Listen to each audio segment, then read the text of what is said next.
આપણે દીકરી વાલનો દરિયો એવું કેટલા બધા લોકો કહીએ, કેટલા બધા પુસ્તકો લખાય. જો ખરેખર દીકરી વાલનો દરિયો હોય, આટલી સારી હોય, આટલી સંસ્કારી હોય, તો એ વહુ થાય ત્યારે ક્યાં વહી જાય છે આ બધા સંસ્કારને, આટલા બધા ગુણોને, આટલી બધી લાગણીને, આટલો બધો પ્રેમ? ક્યાંક સમજવામાં ભૂલ થઈ છે. હું તો માનું છું કે વહુ વાલનો દીકરો એવાય પુસ્તકો લખાવા જોઈએ, ન લખાવા જોઈએ? લખાવા જોઈએ. સાસુ, આપણે જનરેશન ગેપ એવો બહુ ગંદો શબ્દ આપી દઈએ તો છે એકબીજાને. રાધર હું તો માનું છું કે બે સ્ત્રીઓ ભેગી થઈને વધુ સરસ રીતે ચલાવી શકે. તમે કોઈ બેંકમાં કે કોઈ શેર બજારમાં રોકાણ કરો અને તમારને પૈસા વધુ થાય, વધુ મળે, તો આપણે ક્યારેય બેંકવાળાને, શેર બજારવાળાને થેન્ક યુ નથી કહેતા, કહો પૈસા 5 ગણા થઈને. કોઈનો દીકરો એ પણ કોઈની ફિક્સ ડિપોઝિટ હતી, જે 50-21 વર્ષે ડબલ થઈ, વ્યવસ્થિત થઈ, યોગ્ય થઈ અને પછી તમને મળી છે. તો તમારી સાસુને પહેલું થેન્ક યુ કહો, જો તમારો પતિ બહુ જ સારો હોય તો. હું બધાને કહેતી હોઉં છું, કે મારી બધી મિત્રોને, કે જો તમારો પતિ બહુ સારો હોય, બહુ તમને સાચવતો હોય, બહુ તમને સન્માન કરતો હોય, તમારી બધી જરૂરિયાતને સમજતો હોય, તો દ્રઢપણે માનજો કે એની માએ એને બહુ સરસ સંસ્કાર આપ્યા છે કે એક સ્ત્રીને કેમ સાચવવી જોઈએ. તો ક્યારે આપણે પેલી સાસુને જઈને એમ નથી કહેતા થેન્ક યુ મમ્મી, તે કેવો રૂપાળો ને મજાનો દીકરો વગેરે મારી માટે, બાકી મને કોણ સાચવે? ક્યારેય નથી કહેતા. ભૂલ આ બધી આપણી છે. એકબીજાને ગમતા રહીએ, વિષય ચોક્કસ એવો છે, પણ શરૂઆત મારે કરવી પડશે કે હું મારી સાસુને ગમું, મારા કુટુંબને ગમું, એવી બનું, તો એની મેળે આમ થઈ જશે. આ એવું છે કે તમે ઓલું ત્રાજુ હોય એમાં આગ બાજુ ભરતા જ ભરતા એની મેળે બીજું પલ્લું ઊંચું આવી જાય. તમારે પ્રયત્ન કરવા જ નહીં પડે, સાચે નહીં પડે, એકદમ મજાથી તમે એમાંથી પસાર થઈ જશો. છેલ્લે એક મારી જ લખેલી વાત હું કહી અને પછી મારી વાતને વિરામ આપું. જયભાઈ આવી ગયા છે. અને સ્ત્રીનું સૌંદર્ય છે ને બહેનપણીઓ, એ ગ્લાસમાં દેખાતું પાણી છે કે જે આપણે આરામથી જોઈ શકીએ, બધા જ જોઈ શકે કેવી સરસ રૂપાળી છે. પણ સ્ત્રીનું દુઃખ છે ને પાતાળમાંના કૂવામાંનું પાણી છે, કોઈ ન જોઈ શકે, કોઈ જ ન જોઈ શકે, પણ એક સ્ત્રી માપી શકે.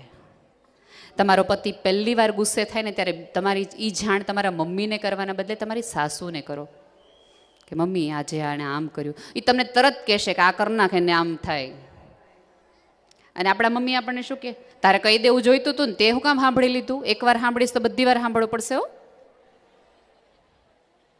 તમે તમારી સાસુને કહેશો ને તો એમ કહેશે કે ગુસ્સામાંથી ને કેમ પાછો વાળવો. અને મારે સાસુને થોડી નમ્ર વિનંતી કરવી છે કે આપણા દીકરાઓ સાવ સોનાના છે, મજાના છે, એવું ન માની લેવું. ખોટા હોય ક્યારેક, ત્યારે બહુ નહીં સાંભળવી. સાચી વાત છે, કાંઈક તકલીફ છે, આજે આપણે આ ટ્રાય કરીએ. અને સાસુને હું કહેવાનું એટલા માટે કહું છું કારણ કે એને 51 વર્ષના એ ડીએનએનો અનુભવ છે કે આ કુટુંબના પુરુષોને કેમ વાળી શકાય. એટલે એને કહો, એટલે એને સમજાવો, તો એ તમને સમજશે. અને દીકરીઓને મારે 2 જ મિનિટની સલાહ આપીને પછી મેં હું કવિતા તરફ જાઉં છું કે જો મને મારી નણંદ આવી ન ગમે ને,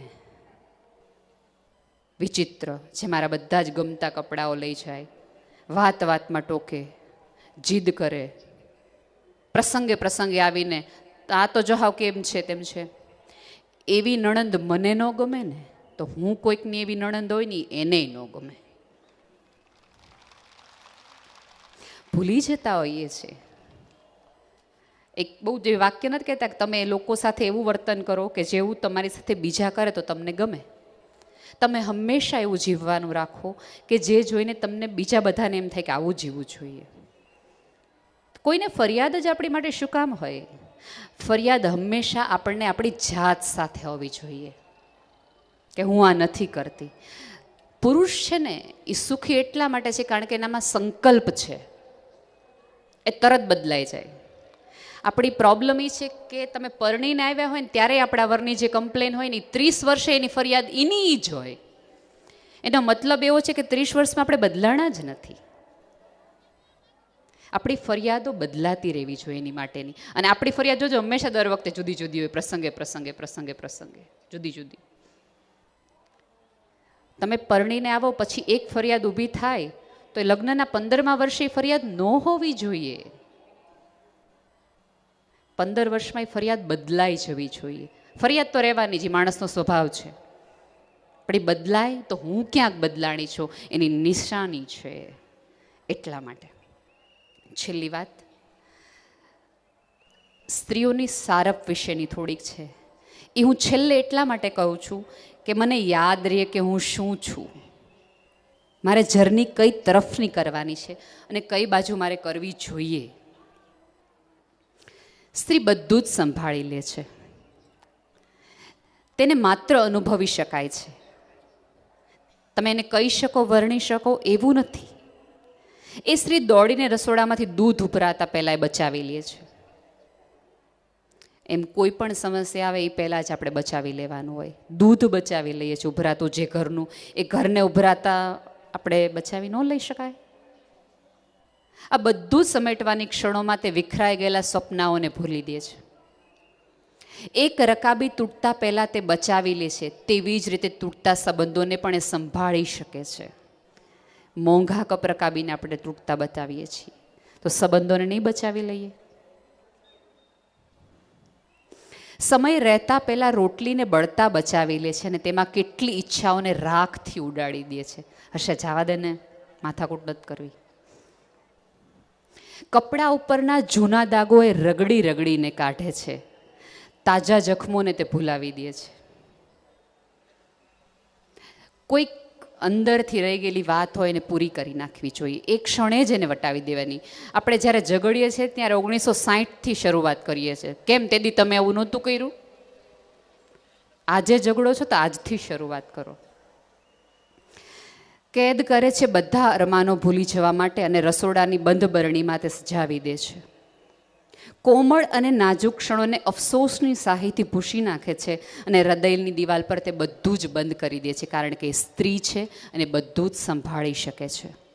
સ્ત્રી એક એવી બેંક છે કે જ્યાં પુરુષ તે પોતાનું દુઃખ, પોતાનું સુખ, પોતાની ઈચ્છા, પોતાની મૂંઝવણ, પોતાની વ્યથા એ બધું જ લોકરમાં ફિક્સ હોય એમ કરી નીકળી બંધ કરી શકે છે.